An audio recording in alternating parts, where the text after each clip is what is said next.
To all of my regular listeners and all the ships at sea around the world, it's me, William Cooper, speaking to you from the dead, where I have indeed seen the light, and I turned it off. One of the most disgraceful acts which stain the annals of the Templars, says even one of their ardent admirers, occurred in the year 1155, when Bertrand de Blancfort, whom William of Tyre calls a, quote, pious and God-fearing man, unquote, was master of the order. In a contest for the supreme power in Egypt, which the viziers bearing the proud title of Sultan exercised under the phantom caliphs, Sultan Abbas, who had put to death the caliph, his master, found himself obliged to fly from before the vengeance of the incensed people. With his harem, his own and a great part of the royal treasures, he took his way through the desert. Well, a body of Christians, chiefly Templars, lay in wait for the fugitives near Ascalon. The resistance offered by the Moslems was slight and very ineffectual. Abbas himself was either slain or he fled, and his son, Nasiruddin, professed his desire to become a Christian. The far larger part of the booty, of course, fell to the Templars, but this did not satisfy their avarice. They sold Nasiruddin to his father's enemies for 60,000 pieces of gold. Now, if you think that's a lot of money in this day and age, it was a veritable king's ransom in that. And they stood by to see him bound hand and foot and placed in a sort of cage or iron latticed sedan on a camel to be conducted to Egypt, where a death by protracted torture awaited him. It was not the Templars alone, folks, who were guilty of arrogance and worse.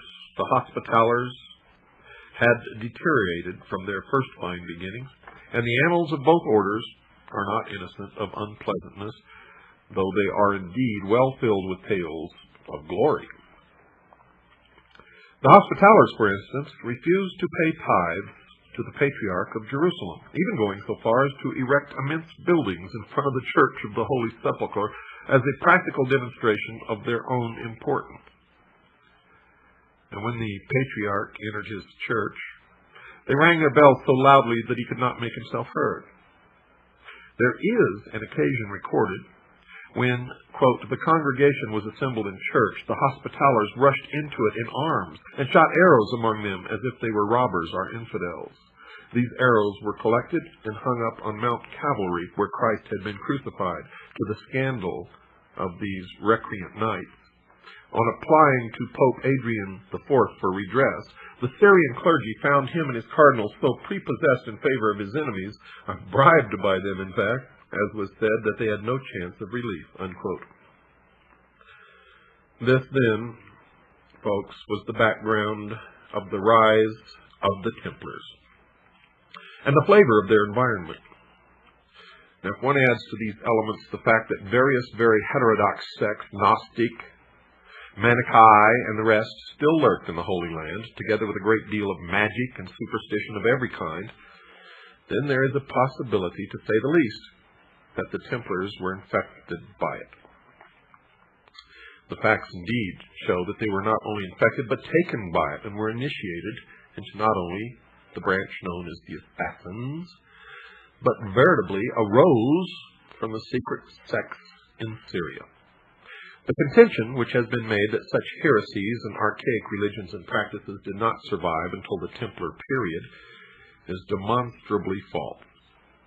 Although much play has been made of it by those who would defend the order, for do such sects not endure there until this very day? Well, this is not to say that the Templars were guilty of the practices which formed the substance of the confessions later to be wrung from them by barbaric torture, which we will examine in due course. But a secret tradition and magical rites may well have played a part in their hidden lore and practices. It should also be remembered, folks, that towards the end there were Templars who were of actual Palestinian birth, who would have every opportunity of absorbing the unorthodox beliefs of the many schools of a magical religious nature which existed in the area. The Grand Master Philippe of Nablus in 1167, for instance, was a Syrian, and many crusaders were Levantine lords, whatever their original blood, speaking Arabic with perfection. It was in 1162 that the Magna Carta of the order was obtained by the Templars. The bull Omne Datum Optimum, often described as the keystone of their power.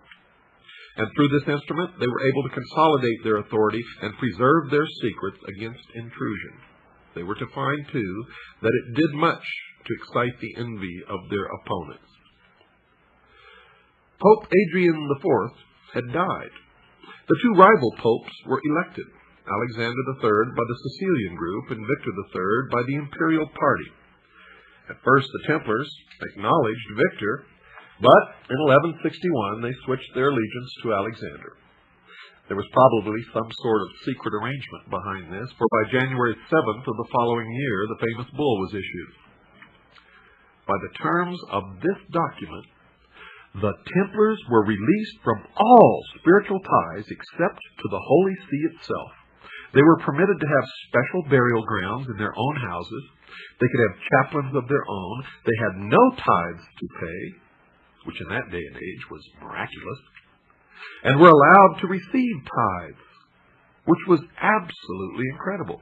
Nobody who had once entered the order could leave it, except to join one with a stricter discipline. The stage, dear listeners, was set for clerical hatred of the Templars and Hospitallers, who had similar privileges, and in fact were one and the same, and still are today, although the advantages to the Pope from the combined support of these two orders could hardly be overestimated. In 1184, an incident occurred which inspired a great deal of distrust of the order, although the rarity of its occurrence should have underlined the fact that it was nothing of much consequence. You see, the English knight Robert of St. Albans left the Templars, became a Moslem, and led an army for Saladin against Jerusalem, then in the hands of the Franks. The charge against the Templars that they were secret Mussulmans or allies of the Saracens does not seem borne out by the fact that Saladin accused them of treacherous truce breaking and other crimes, and unlike his usual chivalrous self, took a solemn oath that he would execute such Templar captives as he could obtain as, quote, beyond the limits of Islam and infidelity alike, unquote. Nor did they make any attempt to invoke any religious bond with Saladin when they were captured. As we know from the Arabic Life of Saladin, written contemporaneously by his secretary, Qadi Yusuf, strong evidence of this is given in the events which followed the terrible Battle of Hattin. 2 years before, Saladin had made a pact with the assassins that they would give him a free hand to continue his holy war against the Franks, which we discussed on an earlier program. On July the 1st, 1187, he captured Tiberias. He attacked nearby Hattin at dawn on Friday, July the 3rd. 30,000 Christians were captured, including the king of Jerusalem. No Templar, not one, is mentioned in the detailed Arab account as asking for mercy on religious or any other grounds, although all knew that Saladin had issued a war cry, quote, come to death, Templars, unquote. The Grand Master, Gerard of Rydfort, and several other knights were among those taken. Saladin offered them their lives if they would see the light of the true faith. Well, according to history, none accepted. And all these knights were beheaded except, admittedly, the Templar Grand Master. Could it be that he did accept the true faith, or the light of the true faith, as Saladin had put it? A non-Templar, Reginald of Chatillon, tried to invoke the sacred code of Arab hospitality, and other crusaders claimed that they were Muslims and were spared. None of them were Templars or Hospitallers. Reginald and the Templars collectively were sentenced to death for breaking the truth and the war crime of killing unarmed pilgrims to Mecca. Arab accounts include only a few references which could be construed as indicating any collusion with the Christian army. One says that on the Friday at midday, and the battle lasted for 2 days, Sultan Saladin issued the attack cry to be passed along the Saracen host, quote, "On for Islam," unquote, at which the striped banner of the Templars was raised. And the Emir Lion of the Faith said, "Are those Sultan Saladin Yusuf's allies of whom I have heard from the reconnaissance men?" Well, this cannot be regarded as anything at all conclusive. The only other reference is to a body of Templars who went over to the Saracen side and whose supposed descendants survive to this day as the Salabiya, which means Crusader tribe, in North Arabia. This engagement, folks, spelt the end of real Western power in Palestine for over 700 years, although it did stimulate the unsuccessful Third Crusade. Although the Templars and some other Crusaders were still in the Holy Land, they had lost almost all of their possessions there. But in the West lay the real seat of their power. At this time, their European possessions numbered over 7,000 estates and foundations. Although principally concentrated in France and England, they had extensive properties in Portugal, Castile, Leon, Scotland, and Ireland, Germany, Italy, and Sicily. When Jerusalem was lost, their headquarters were transferred to Paris. This building, like all their branch churches, was known as the Temple. It was here that the French king Philippe the Fair took refuge in 1306 to escape a civil commotion. It is said that this visit gave him his first insight into the real wealth of the order. Now remember, the wealth was not for the members, for they practiced the first true socialism, international socialism, or communism. The fabulous treasures which his host showed him, giving the bankrupt monarch the idea to plunder the knights on the pretext that they were dominated by heresies. Philippe the Fair was not entirely without some grounds for attacking the Templars. For in 1208 we find Pope Innocent III, a great friend of the order, censuring them publicly for, quote, causing their churches to be thrown open for Mass to be said every day with loud ringing of bells, bearing the cross of Christ on their breasts, but not caring to follow his doctrines which forbid giving offense to the little ones who believe in him. Following the doctrines of demons, they affixed their cross of the order upon the breast of every kind of scoundrel, asserting that whoever, by paying 2 or 3 pence a year, became one of their fraternity, could not, even if interdicted, be deprived of Christian burial. And thus they themselves, being captive to the devil, ceased not to make captive the souls of the faithful, seeking to make alive those whom they knew to be dead. Unquote. The first sign of an attempt to bring some sort of physical restraint upon the Templars came from Henry III of England. For in 1252 he hinted that he might try to seize some of the property of the order. Quote, "You prelates and religious," he said, "especially you Templars and Hospitallers, have so many liberties and charters that your enormous possessions make you rave with pride and haughtiness. What was imprudently given must therefore be prudently revoked, and what was inconsiderately bestowed must be considerately recalled." Unquote. Those were the words of the king. The master of the Templars immediately replied, quote, "What sayest thou, O king?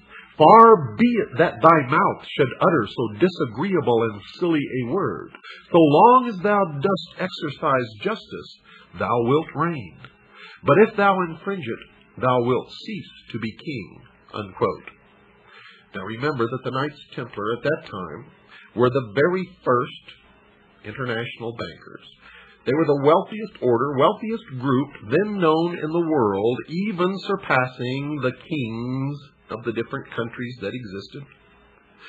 And even though the Hospitallers were created before the Knights Templar, eventually the two became the same order, though to the public and to the rulers of Europe, they were different orders with different names.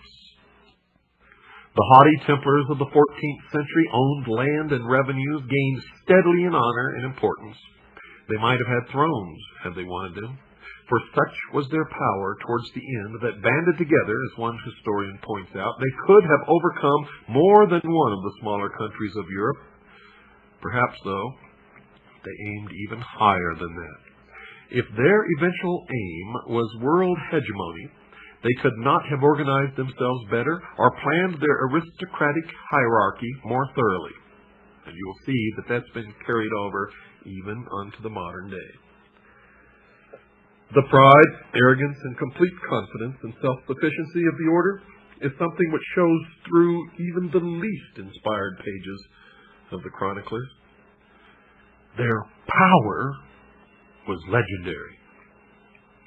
Everywhere they had churches, chapels, tithes, farms, villages, mills, rights of pasturage, of fishing, of venery, of wood. They had also in many places the right of holding annual fairs, which were managed, and the tolls received by some of the brethren of the nearest houses or by their donates or servants. The number of their preceptories is, by the most moderate computation, rated at 9,000. The annual income of the order, put at about £6 million sterling, an unbelievable, unimaginable sum for those times. Masters of such a revenue descended from the noblest houses in Christendom, uniting in their purses the most esteemed secular and religious characters, regarded as the chosen champions of Christ and the flower of Christian knights. It was not possible for the Templars in such lax times as the 12th and 13th centuries to escape falling into the vices of extravagant luxury and overweening pride. The order, folks, when fully developed, was composed of several classes. Chiefly knights, chaplains and serving brothers. Affiliated were those who were attached to the order and worked for it and received its protection without taking its vows. And this affiliation was said to be derived from the Arab clientship association, analogous to blood brotherhood and tribal associations. A candidate for knighthood should prove that he was of a knightly family and entitled to the distinction. His father must have been a knight, or eligible to become one. He had to prove beyond any doubt that he was born in wedlock. The reason for this last requirement was said to be not only religious. There was the possibility that a political head, such as a king or prince, might influence the order by managing to have one of his bastard sons enter it, later perhaps to rise to high rank therein, and finally attaching it to the service of his dominion. The candidate for initiation had to be unmarried and free from all obligations. He should have made no vow nor entered any other order. And he was not to be in debt. Eventually, the competition for admission was so great from eligible people that a very high fee was exacted from those who were to be monk warriors of the temple. All candidates were to be knighted before entry into the order. But the period of probation, which was originally demanded, was before very long entirely abolished. No young man could be admitted until he was 21 years of age, because he was to be a soldier as well as a monk, and this was the minimum age at which he could bear arms. When a new knight was admitted to the order, the ceremony was held in secret. This fact and persistent rumors caused the belief that certain ceremonies and tenets were put into practice which deviated more than a little from the rituals of the church. The ceremony was held in one of the order's chapels in the presence of the assembled chapter alone. The master, or the prior, who took his place in chapels other than those at which he was present, opened the proceedings. Quote, "Beloved brethren, ye see that the majority are agreed to receive this man as a brother. If there be any among you who knows anything of him, on account of which he cannot lawfully become a brother, let him say it. For it is better that this should be signified beforehand than after he is brought before us." Unquote. And if no objection was lodged, the aspirant was sent to a small room with 2 or 3 experienced knights to coach him in what he had to know.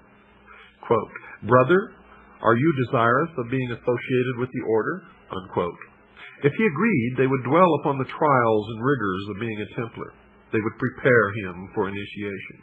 He had to reply that for the sake of God he was willing to undergo anything and remain in the order for life. They asked him if he had a wife or was betrothed, and he made vows to any other order. Did he owe money more than he could pay?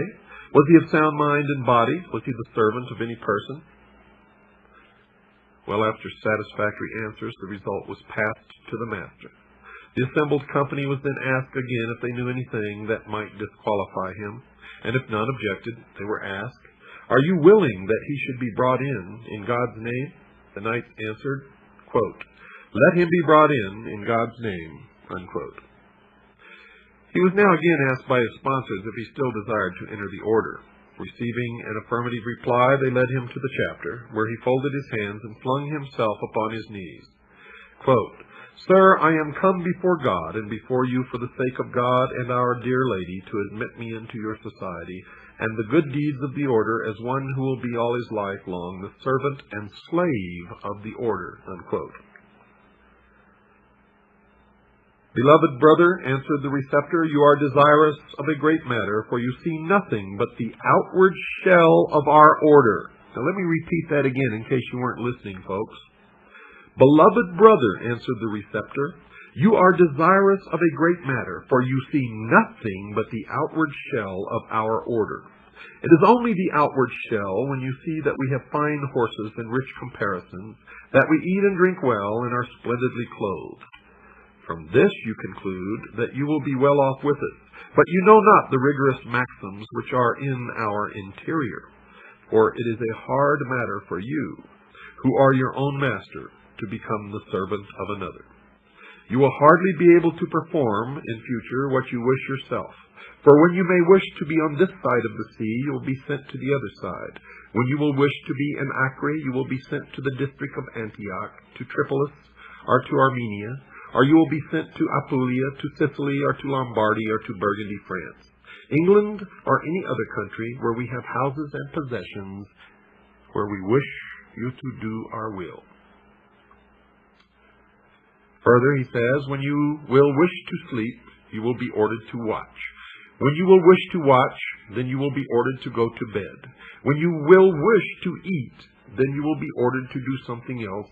And as both we and you might suffer great inconvenience from what you have mayhap concealed from us, look here on the holy evangelist and the word of God, and answer the truth to the questions which we shall put to you. For if you lie, you will be perjured and may be expelled of the order from which God keep you," unquote. Now all the former questions were asked on Holy Writ.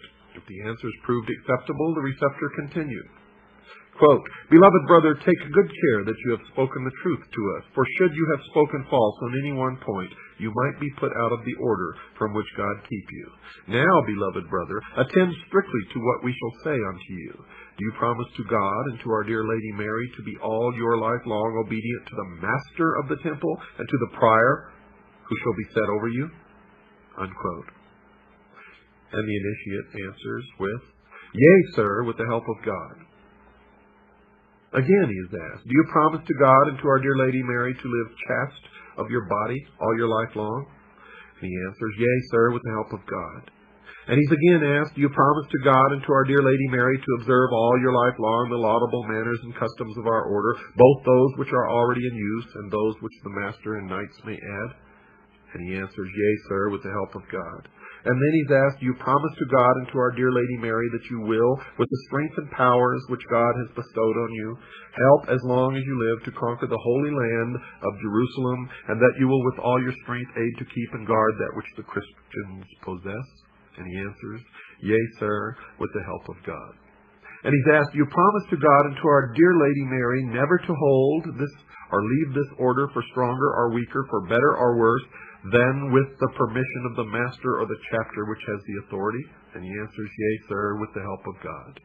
And then he's asked, "Do you finally promise to God and to our dear Lady Mary never to be present when a Christian is unjustly and unlawfully despoiled of his heritage, and that you will never by counsel or by act take part therein?" And he answers, "Yea, sir, with the help of God."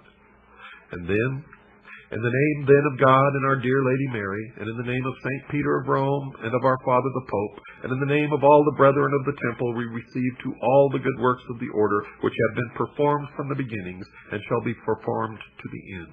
You, your father, your mother, and all of your family, whom you will let have share therein. In like manner do you receive us to all the good work which you have performed and shall perform. We assure you of bread and water, and the poor clothing of the order, and labor and toil enow." Unquote. Then the candidate was admitted. Don't go away, folks. I'll be right back after this very short pause.